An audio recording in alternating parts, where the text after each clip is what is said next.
how did Calder's Farm get started? It was bought in the 60s, and the Sorry, farm. Calder Farm was bought in the 60s.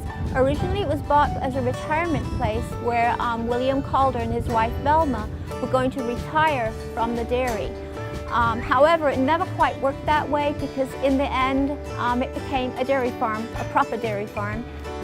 The cows were bought solely to keep the grass down originally, and they were brown Swiss. That's how we started out.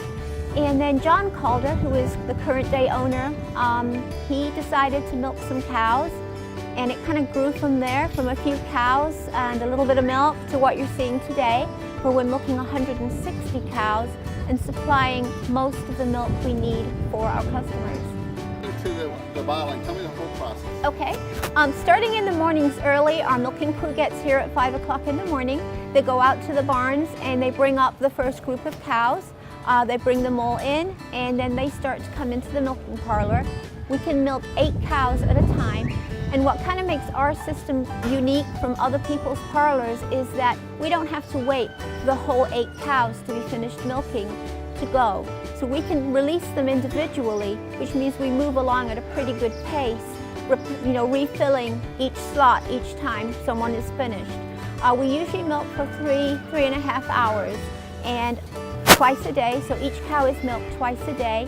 Right now our cows are averaging about 7.5 gallons of milk over 2 milkings. The reason we're open to the public is because John Calder, it's very important to him that we bridge the gap between our city neighbors and agriculture, because there's such a disparity now. People just do not make the connection between the milk on their table and a live being producing it. Also, very sadly, a lot of children have never seen a pig, they've never seen a goat, they've never seen a cow, some of them have never seen a horse. So they come out here and it's a revelation for them to make that connection that's so sadly lacking. I think all of us can think back, well, all of us that are a little older can think back to, the family farm, and you go back in the summer and help bale hay and go back to your regular city jobs and so on.